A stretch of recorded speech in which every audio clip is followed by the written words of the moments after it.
Jésus-Christ a bana ko bundana banane.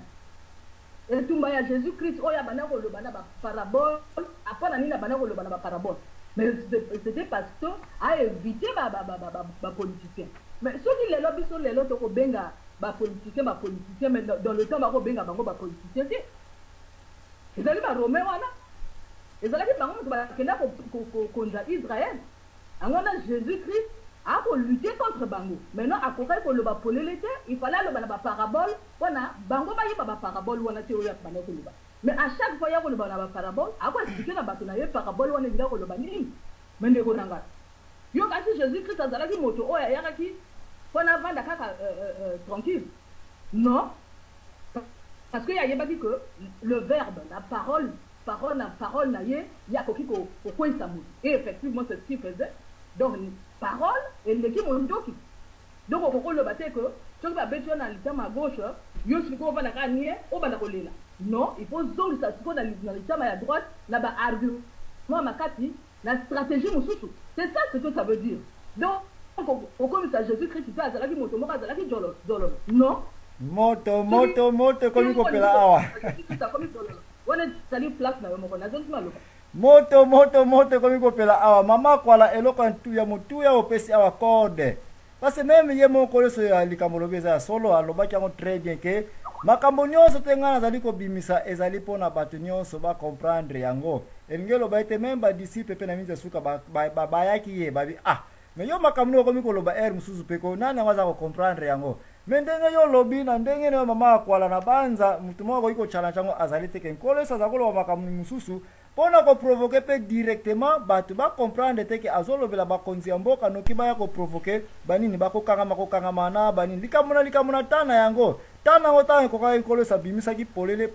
pe akangamaki mais soka sala una tanga na 12 na banza ndia ko makata na tina 33 ate asaila ki mayele likamuso utiko lo ba beto mbata na gauche ndima yango parce que ya pesi d'une façon physique mais droite pe so ya droite awa ngana prendre na ngai pana yo mama kwala pour te dire la vérité était droite ngo okopesa ngo pe physiquement te yeba alternative nini stratégie nini message nini okopesa de place na okopesa un peu papa Tomsita aya suko kota na katikati entre mama kwala na papa Mawabi ndeko Tomsita na peso antenne soki ko loba ubio ko kabola papa Mawabi na mama kwala olobi nini kuna lelo yo polele za na kati awa mutu kutina ve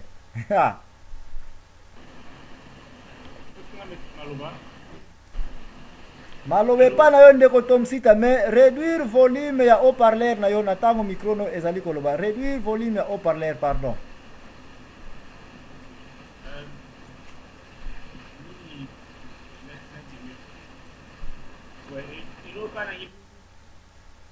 Ndeko desve na banza okosunga ndeko Tomsita kuna bino kati na studio kuna batu boyebi koma bo iko sungela mutu oyo azaka oya na problème technique ya modèle bo ndeko desve ozali kolanda.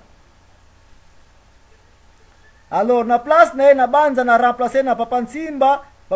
est-ce que soki obandaki na olandi bandana ebandeli tina minto tozali tozako luka nani yango akokabola papa Mawati na papa na mama akwala batu bako bazako loba likambo moko mais na ba flèche ezali ko ricocher de gauche à droite na différentes positions Papa Nsimba soki olandaki te tika biso tokoba mais soki olandaki na pesio antenne kuna Matondo kozako yokanga Mama 5 sur 5 limbisa ngaloka no bayi papa nzoka Nsimbe za la biso wa Congo ekoke na mobile ekope na mobile voilà neutralité na jouer yango mabe limbisa ngai donc Mama Nsimba à vous l'antenne Matondo papa nga soki na nikoloba boye na likoloba boye pona makambo toza koloba ya Bible ya religion ya christianisme na mokili tozalaka na ba religion mibale tozali na église mibale tozalaka na église coloniale toza pe na église fondamentale religion oyo toza kosala discussion lelo na radio ya christianisme Bible lobaki boye Bible eza boye nga kobakisa na ngai koloba ke toza kosala discussion eloko oyo ezali ya biso te religion christianisme bible ezali eloko moko colonial bayelaki biso na Congo na Afrique mobimba mpona koyiba biso bozwi na biso kolaisa biso pongi neti neloko balobi ke babeti yo mbata na loboko ya gauche kozongisa te pesa litama mosusu ezali lokuta ezali mate ya 1482 bayaki nango mpona kolaisa biso pongi soki bango babeti biso boye biso topesa bango boye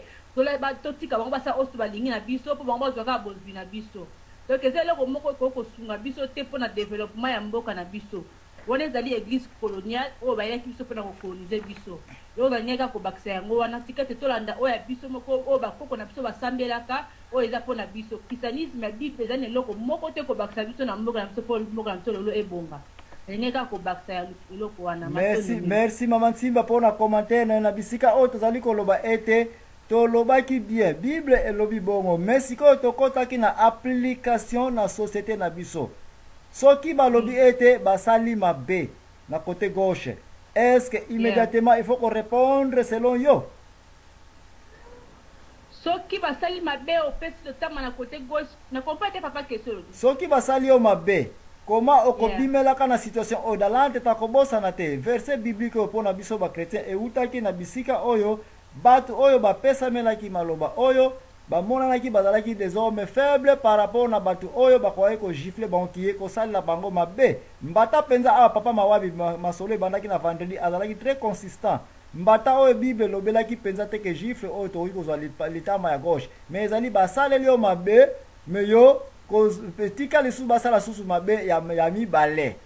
nde place wana mama akwala mpe apesi stratégie naki oui mama akwala andimi yango ezala bibliquement ou pas bibliquement mais mama akwala a insisté très bien ke keba elingi elobaka ke basali yo mabe yo kozongisa mpe mabe ya sorte wana basaleli yo te mais okoluka stratégie nini okobimela na clé oyo ezali kaka bakachere soki bakanyi yo clé a rebours na côté gauche yo soki esu na côté gauche okobukana pardon soki na côté droite okobukana mais landa susu côté angle bakangi yo clé mpo bima soki te okomona pasi mpe okobukana do place oyo tozali awa ekomi très techniquement parlant difficile basali yo mabe selo mama akwala okozongisa lisusu mabe na modele wana te yo yebi no koma okozongisela mabe wana kie ba exemple na nga ekoya mpona lakisa bino place ninga basalanga mabe me nazelaki mutu yango jour azalaki na besoin ya niongo epai na ngai kaka ya koya epuis na rappele ke oyebi lisusu likambo osalanga na ntango ya kala nzabaka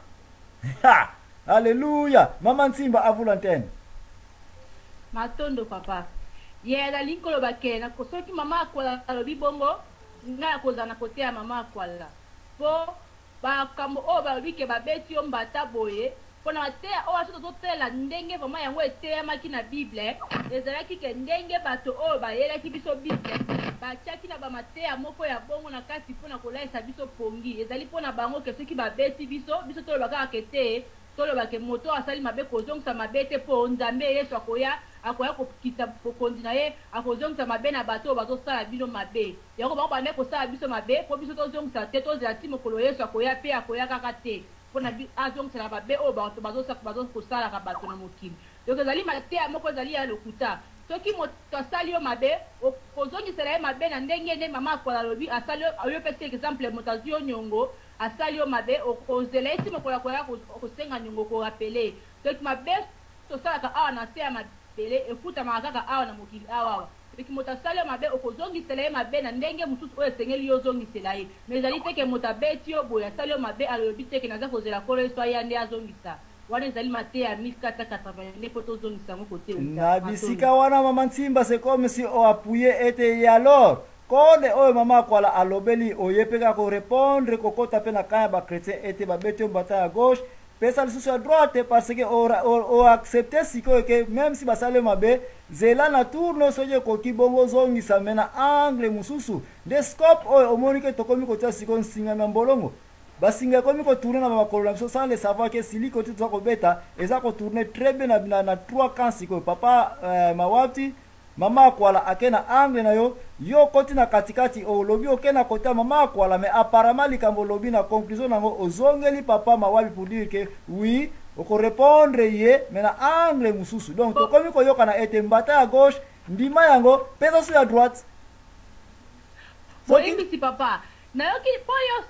pikeka likambo ya mama akwala mais lokola azalaki mama na ebandeli te ya masolo naza koyeba mama malamu te ndenge nini na mama akola kendelaki me nakolobaki oyo ngai nakoni na ngai na ye nango na mokolo ya lelo elingi kolobake masolo oyo ya bambata ya kobeta kopesa litama boye ezali masolo oyo ya 1490 ezali masolo moko oyo ezali ya lokuta ya colonisation soki moto asali yo mabe okozongisa ezali kaka mabe wana na ndenge asaleli yo ezali te ke moto asali yo mabe okozela po nzambe aya kozongisa nde bayebisaki biso ke tozela yesu akoya kofuta osala mabe te moto asali mabe nzambe nde moto afutaka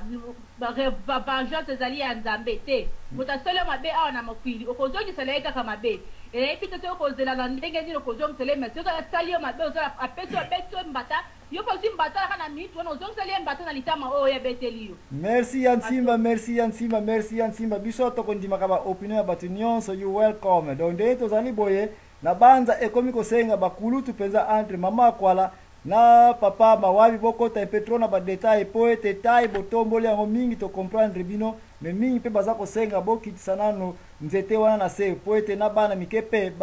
balia pe bamanga oleza ke ba mikolo ka to ko sote ba dame bamanga donc na banza papa mawabi oza kolanda mama akwala pe oza kolanda bino ba yo oza ba grand acteur na scène oyo tokoyeba gange akufaka te place ni tokosukela donc tokomi na deka kaya papa mawabi ke tolanda makama Jésus mbata na gauche mbata na droite na kaya mama akwala oyo apparemment eza koloba même likambo mais avec beaucoup plus de détails et trop riche en information. Papa Roger kaka mutako ya okabula biso siko na tour oyo tokoyeba papa Roger akokena kanini mais na komi ya mama Nsimba akena kaya papa ya mama akwala donc 1 contre 0. Alors papa Roger nayo antenne kuna. Merci papa Nabiso Zamwana na pesi mbote na bandeko nyonso na conférence. Omoni pour commencer d'abord il faut toyebaka la parole de Dieu telle que bakomi yango na Bible tokozwa yango d'une façon littérature te. Donc totangi pe to lobela ngo ndenge wana il faut yeba comment révélation ni neza na sima parole wana. Omoni tango ozolo bazoloba Jésus alobi mutu soka beto mbata na loboko na litama ya gauche opesio ya droite ezo que na sens physique et puis pour raisonner déjà dans sens déjà dans sens physique ou bebisi makambo nyonso surtout parce que na landi ba intervenant ebele a bazoloba donc ba beaucoup plus physiquement c'est-à-dire ezali eloko oyo ezo la sa dimension ya pardon c'est-à-dire mutu ni na koza na mutema ya munene oyo nzamba zana mais ezo loba te que soki mutu abeti mbata na gauche opesa epe ya droite abeta lisusu ça c'est physique mais spirituellement ça dit beaucoup de choses ezo kende beaucoup plus profond que ça oyo batu ndenge batu zo ko intervenir so que peut-être sous na Genèse au moment Genèse 18 je crois 18-24 peut-être au moment nzamba lobi na Sodome et Gomorrhe a trouvé 58 50 soki na 50 personnes bazali juste akolimbisa mboka wana mobimba à cause ya batu wana mais soki tolandi ba intervenant ya biso bazoloba wa lelo soki na 2 personnes oyo basali yo mabe na katikati ya 10 personnes banza okobomana 10 personnes wana nyonso à cause ya muto peut-être abetaki yo mbata na gauche okoyokela ba oyo batikalité okosangisa bango nyonso tout. Donc il faut comprendre la dimension il y a parole wana c'est-à-dire révélation ni na parole wana ezali kaka eloko moko ya pardon ya mutuya ezali pardon donc c'est-à-dire soki yo za na pardon te na mutema na yo na yebite okolimbisaka nani et puis soki okozwa salut parce que soki pardon ezate pa na yo salut pe ezate donc c'est-à-dire parole wana esuka physiquement c'est-à-dire soki to kanisi soki to tangi yango d'une façon littéraire car ndengo wana to ken côté wana donc ozana mutu moko ta rolingage oyo betinga mbatawa na peso su côté muso betinga donc côté tango betaki à gauche minu nyonso tout côté à gauche bukanaki bon na peso su à côté oyo po natika la minu na munoko ezate omoni wana eza physiquement donc c'est-à-dire osimba te.